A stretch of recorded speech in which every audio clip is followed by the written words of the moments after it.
Big Boss Malayalam season 7 live അപ്ഡേറ്റ്സിലേക്കാണ് പോകുന്നത്. ലൈവില് ബിഗ് ബോസ് എല്ലാവരോടും ഒരു ചോദ്യം ചോദിച്ചു. എല്ലാവരും ലിവിംഗ് റൂമിൽ വിളിച്ചിരുത്തി ഒരു ചോദ്യം ചോദിച്ചു. എന്താണെന്ന് വെച്ച് കഴിഞ്ഞാൽ, ഈ മണി വീക്കില് ഓരോ ടാസ്കുകൾ കൊടുത്ത് വിന്നറുടെ അമൗണ്ടിൽ നിന്നും പൈസ റെഡ്യൂസ് ചെയ്ത് മത്സരാർത്ഥികൾക്ക് എല്ലാവർക്കും കൊടുക്കുന്നത് ശരിയോ തെറ്റോ, ആ ഒരു കാര്യത്തോട് നിങ്ങൾ യോജിക്കുന്നുണ്ടോ ഇല്ലയോ എന്നുള്ളതായിരുന്നു ബിഗ് ബോസ് ചോദിച്ച ചോദ്യം. അപ്പൊ അനീഷ് ആദ്യം തന്നെ മുന്നോട്ട് വന്നെന്ന് പറയുന്നു, പ്രോത്സാഹന സമ്മാനം കൊടുക്കുന്നത് എപ്പോഴും നല്ല കാര്യമാണ്. നമ്മളൊരു പാട്ട് മത്സരത്തിലൊക്കെ എല്ലാവരും ഒരേപോലെ എഫേർട്ട് ഇട്ടിട്ടുണ്ടാവും, പക്ഷെ എല്ലാവർക്കും ചിലപ്പോൾ പ്രൈസ് ഒന്നും കിട്ടിയെന്ന് വരില്ല. വിജയം ഒരാളാണ്. അപ്പൊ കോൺസലേഷൻ പ്രൈസ് എന്നൊക്കെ പറയുന്ന പോലത്തെ ഒരു പ്രൈസ്, പാർട്ടിസിപ്പേഷൻ ഒരു പ്രൈസ്. അപ്പൊ ഞാൻ വിന്നർ ആണോ എന്നാണ് എന്റെ ആത്മാർത്ഥമായ ആഗ്രഹം. പക്ഷെ ഞാൻ വിന്നർ ആയാലും എന്റെ കൂടെ 100 ദിവസം നിന്ന ആളുകൾക്ക് ഒരു പ്രോത്സാഹന സമ്മാനം കൊടുക്കുന്ന ആ ഒരു രീതി നല്ലതാണെന്നാണ് അനീഷ് പറയുന്നത്. ഇതാണ് ഈ കൂട്ടത്തിൽ ഏറ്റവും ബെസ്റ്റ് അഭിപ്രായം കേട്ടോ. ഇങ്ങനെ വേണം സംസാരിക്കാനായിട്ട്. നല്ല കാര്യമാണ്. കൂടെ ഉള്ളവരെ അനീഷ് പരിഗണിക്കുന്ന ആ ഒരു രീതി, അതിൽ നിന്ന് നമുക്ക് മനസ്സിലാവും എത്ര നല്ല രീതിയിലാണ് അനീഷ് കാര്യങ്ങളെ നോക്കിക്കാണുന്നത് എന്നുള്ളത് നമുക്ക് മനസ്സിലാവും. എല്ലാവർക്കും കിട്ടിക്കോട്ടെ, എല്ലാവരും പൈസക്കായിട്ടാണ് വന്നത്, ഫെയിമിനായിട്ടാണ് വന്നത്, അപ്പോൾ കിട്ടിക്കോട്ടെ എന്നുള്ളൊരു അഭിപ്രായമാണ് അനീഷ് പറയുന്നത്. പിന്നെ ഷാനവാസ് പറയുന്നത് ഇത് 7ന്റെ പണിയായി പോയി.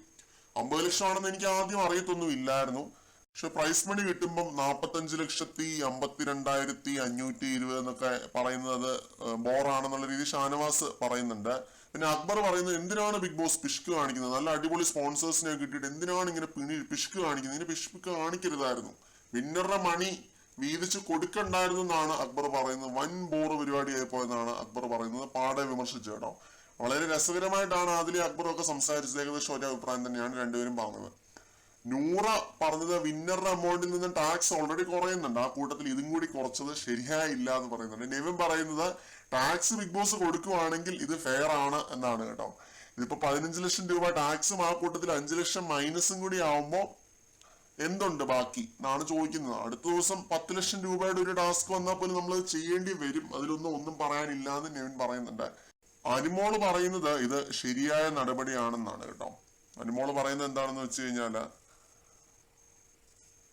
ഓരോ പൊസിഷൻസ് കൊടുത്തങ്ങ് ഒതുക്കി വിടുകയുള്ളൂ. അതാണ് നമ്മൾ എല്ലാ സീസൺസിലും കണ്ടിട്ടുള്ളത്. പക്ഷെ ഇതിപ്പോ എല്ലാവർക്കും വിന്നറുടെ അമൗണ്ടിൽ നിന്ന് ഒരു ബോണസ് കിട്ടിയത് നല്ല കാര്യമാണ് എന്നുള്ള രീതിയിലാണ് അനുമോള് സംസാരിക്കുന്നത്.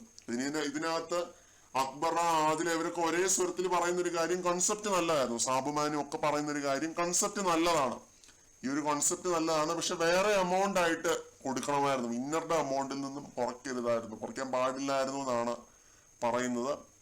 അത് വളരെ ശരിയായിട്ടുള്ള ഒരു കാര്യമാണ് കേട്ടോ. കാരണം ഈ സീസൺ വിജയിക്കുക എന്ന് പറയുമ്പോൾ അത്ര അധികം പ്രേക്ഷകർ ഇഷ്ടപ്പെടുന്ന ഒരാള്, അത്ര അധികം ഫാൻ ബേസ് ഉണ്ടാക്കിയിട്ടുള്ള ഒരാള്, ഒറ്റയ്ക്ക് നിന്ന് അതിജീവിച്ച് ഈ ഷോയില് എല്ലാ പണികളും ഏറ്റുവാങ്ങി പ്രതിസന്ധികളെ തരണം ചെയ്ത ഒരാൾ ജയിക്കുന്ന സമയത്ത് ആ ഒരാളുടെ പ്രൈസ് മണി കുറയുക എന്ന് പറയുമ്പോൾ ആ വിന്നറുടെ ഒരു വാല്യൂ ഇടിയുകയാണ് ചെയ്യുന്നത്. ഇപ്പൊ കഴിഞ്ഞ സീസൺസിലൊക്കെ ഒരാള് നേടിയെന്ന് പറഞ്ഞു കഴിഞ്ഞാൽ 50 ലക്ഷം രൂപയാണെങ്കിൽ അത് ഇവിടെയും വരണം, അത് ഫെയർ ആയിട്ടുള്ള ഒരു കളിയാണെന്ന് വന്നപ്പോഴാണ്. ഇപ്പൊ എന്താണ് സംഭവിച്ചിരിക്കുന്നത്? 45,52,000 എന്ന് വെച്ചാൽ ആ ഒരു എമൗണ്ട് അത്രയായിട്ട് കുറഞ്ഞിരിക്കുകയാണ്. ക്ലോസ് ടു 5 ലക്ഷം രൂപ ബിഗ് ബോസ് ഈ ഒരു മണി വീക്ക് ആയിട്ട് പൊടിച്ചു. അങ്ങനെ പിഷ്ക് കാണിക്കാൻ പാടില്ലായിരുന്നു, അതാണ് എനിക്ക് ഫീൽ ചെയ്യുന്നത്. പിന്നെ അനീഷ് പറഞ്ഞ പോലെ ഒരു പ്രോത്സാഹന സമ്മാനം കൊടുക്കാനായിട്ടായിരിക്കും ബിഗ് ബോസ് ഉദ്ദേശിച്ചത്. അങ്ങനെയും വേണേൽ നോക്കിക്കാണാം. ഇതിന് പല വശങ്ങളും ഉണ്ട്.